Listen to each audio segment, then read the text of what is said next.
Personajes históricos del Estado de México que tienes que conocer. Gonzalo Carrasco. Uno de los pintores mexicanos más prominentes es sin duda Gonzalo Carrasco Espinosa, originario del municipio de Otumba, en el Estado de México, quien nació un 18 de enero de 1859 y al cumplir los 17 años ingresó a la Escuela Nacional de Bellas Artes, aunque pocos años después, en 1884, decide dedicar el resto de su vida al cumplimiento de su fe, pues ingresa al noviciato de la Compañía de Jesús, o Jesuitas para los compas, y que sin duda sería la mejor decisión de su vida, no solo por estudiar su fe al ordenarse en el sacerdocio a los 31 años, sino también porque, inspirado por la misma, utilizó sus conocimientos adquiridos en la Escuela de Bellas Artes y Gonzalo Carrasco se convirtió en el máximo exponente mexicano en el arte sacro, que básicamente es cuando los artistas plasman su fe en su arte. Entre ellas, hablando de Gonzalo Carrasco, El Pescador, San Luis en la Peste de Roma o Job en El Estercolero. Así, en total se calcula que Gonzalo Carrasco realizó unas 517 obras, las cuales durante su tiempo, como rector del Colegio de Novicios de Tepoztlán, vendía para comprar aparatos para el gimnasio del colegio, e incluso un boliche. Durante esos años también restauró algunos cuadros coloniales y durante la Revolución fue encarcelado en Teoloyucan, para posteriormente esconderse en Nueva York entre 1925 y 1929, durante la persecución religiosa. Ya durante sus últimos años, en 1931, a la edad de 72 años, el pintor cayó de una altura de 8 metros, tras romperse un andamio mientras adornaba el santuario de Nuestra Señora de Guadalupe en León, Guanajuato, por lo que la Compañía de Jesús lo envió a Puebla, donde se dedicó a pintar, hasta que en 1935 pescó una pulmonía muy fuerte que lo dejó bastante enfermo, falleciendo el 19 de enero de 1936. Justo un día después de llegar a los 77 años de vida, una que fue marcada por el arte y la religión. Y ahora, la que fuera su casa en Otumba fue convertida en un museo, que difunde la historia de Otumba, pero sobre todo, la historia del mítico Gonzalo Carrasco. Gustavo Vaz Prada. Uno de los personajes históricos más representativos del Estado de México es sin duda el Dr. Gustavo Vaz Prada, nacido un 31 de enero de 1894, en el municipio de Tlalnepantla, aunque desde muy pequeño se trasladó con su familia, primero a Durango y después a Jalisco, pero volviendo al centro de México en 1913, para cursar la carrera de medicina en la Escuela Nacional de Medicina, becado por el Colegio Médico Militar, y uniéndose a las filas revolucionarias de Francisco Pacheco, aliado zapatista durante la Revolución Mexicana, y participando como coronel en algunas batallas, para posteriormente ser nombrado con tan solo 20 años gobernador interino del Estado de México, cargo que ocupó por 10 meses entre el 14 de diciembre de 1914 y el 14 de octubre de 1915, reorganizando el gobierno estatal y solucionando problemas agrarios de la población. Tras dejar el cargo, continuó sus estudios, titulándose como médico cirujano en 1920 y realizando a lo largo de esa década diversos estudios en escuelas estadounidenses, y posteriormente siendo nombrado director de la Escuela Nacional de Medicina en 1935, rector de la Universidad Nacional Autónoma de México entre 1938 y 1940, secretario de Salubridad y Asistencia durante el sexenio de Manuel Ávila Camacho de 1940 a 1946, donde construyó hospitales como el Centro Médico Nacional, los Institutos Científicos de Cardiología y Nutrición, el Hospital Infantil, entre otros. Posteriormente, y esta vez de manera titular, vuelve a gobernar el Estado de México por el Partido Revolucionario Institucional en el periodo 1957-1963, impulsando la educación del Estado, remodelando Toluca, la capital del Estado, construyendo vías de comunicación terrestre y promoviendo y fundando el municipio de Nezahualcóyotl en abril de 1963, siendo su último cargo en la política el de senador entre 1976 y 1982, y justo en 1978, aún en vida, le toca presenciar cómo su municipio natal, Tlalnepantla, en su honor es renombrado como Tlalnepantla de Vaz. Así, tras una larga vida, Gustavo Vaz falleció a los 94 años el 12 de octubre de 1987. Andrés Molina. El 30 de noviembre de 1868, En el municipio de Jilotepec, al norte del Estado de México, nace Andrés Molina Enríquez,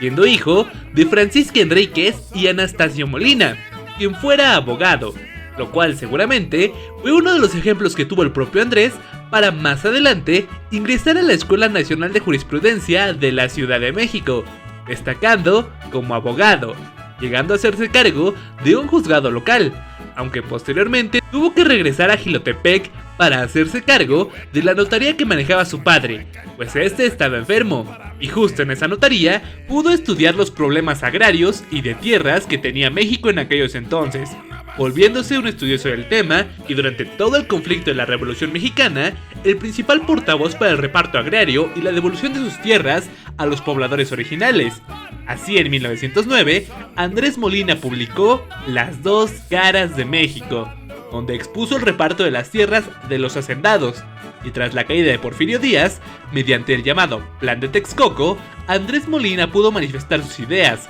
aunque siendo encarcelado por 2 años, porque se levantó en armas ante el gobierno de Francisco León de la Barra, pero sus postulaciones fueron recuperadas en 1915 por Venustiano Carranza para la creación de la Comisión Nacional Agraria. Además, formó parte de los consejeros que redactaron el artículo 27 constitucional, siendo gran parte de sus ideas recopiladas en el texto final del artículo. Mientras, en su carrera como político, Molina estuvo a cargo de la Dirección de Fomento del Estado de México en 1896. Fue director del Departamento de Etnografía del Museo Nacional. Publicó al menos 9 libros y terminó su vida siendo magistrado del Tribunal Superior de Justicia del Estado de México, falleciendo el 1 de agosto de 1940 a los 71 años, dejando su legado como uno de los personajes más destacados de la política nacional y que devolvió sus tierras a sus pobladores originales, siendo probablemente el mayor de sus reconocimientos cuando en 1986 a su municipio natal se le concedió el apellido de Molina Enríquez. Isidro Fabela.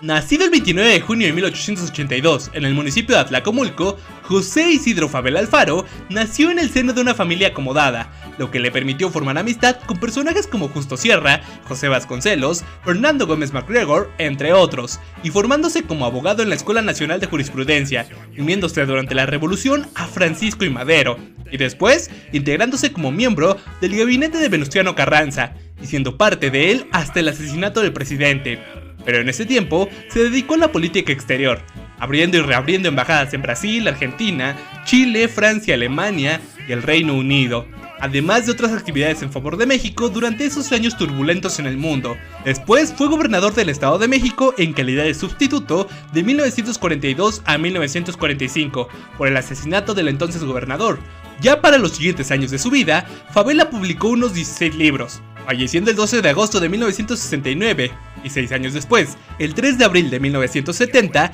el municipio de Santiago Tlaxcala de Iturbide pasó a llamarse Isidro Fabela, y su cabecera municipal pasó a llamarse Tlaxcala de Fabela, en honor al ilustre político. De igual forma, la cabecera municipal de Atlacomulco, su municipio de origen, agregó su apellido a su nombre oficial, siendo desde entonces Atlacomulco de Fabela. Jorge Jiménez Cantú. Nacido un 27 de octubre de 1914, Jiménez Cantú es probablemente el personaje más famoso del Edomex, y es que su nombre está en todos lados. Esto debido a que durante su mandato, entre 1975 y 1981, realizó obras de infraestructura por todo el estado, desde auditorios, plazas cívicas, museos, lienzos charros, escuelas, carreteras, el zoológico de Zacango y quizá el más importante de todos, el Centro Ceremonial Otomí, por lo cual don Jorge dejó su marca en el estado. Pero mucho antes de ser gobernador y siendo originario de la Ciudad de México, estudió en la Facultad de Medicina de la UNAM, donde ya se le veía el interés político, pues se consagró como consejero universitario y entabló amistad con Gustavo Vaz mientras este era rector de la universidad,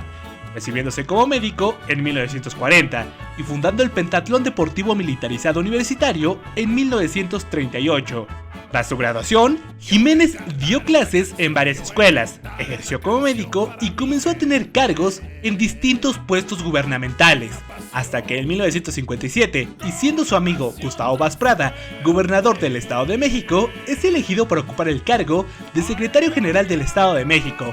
mismo que volvió a ocupar de 1969 a 1970 durante el gobierno de Carlos Jan González, y al cual renunció para convertirse en secretario de Salubridad y Asistencia de Luis Echeverría Álvarez, donde entre otras cosas impulsó las campañas de vacunación, eliminando la viruela y el virus de la polio. Ya para 1975, dejando el cargo para convertirse en gobernador del Estado de México, con sus logros ya anteriormente mencionados, retirándose de la política por algún tiempo, para desde 1990 hasta el final de su vida, desempeñarse como titular de la Comisión para la Recuperación Ecológica de la Cuenca del Río Lerma, y falleciendo el 10 de noviembre de 2005 a los 91 años. Nicolás Romero. Nacido el 7 de diciembre de 1827 en el pueblo de Nopala de Villagrán, que actualmente se encuentra en el estado de Hidalgo, Romero fue hijo de pobres campesinos, por lo que al crecer, Romero empezó a trabajar en las fábricas del centro de México. La última de ellas, la fábrica de hilados de Colmena,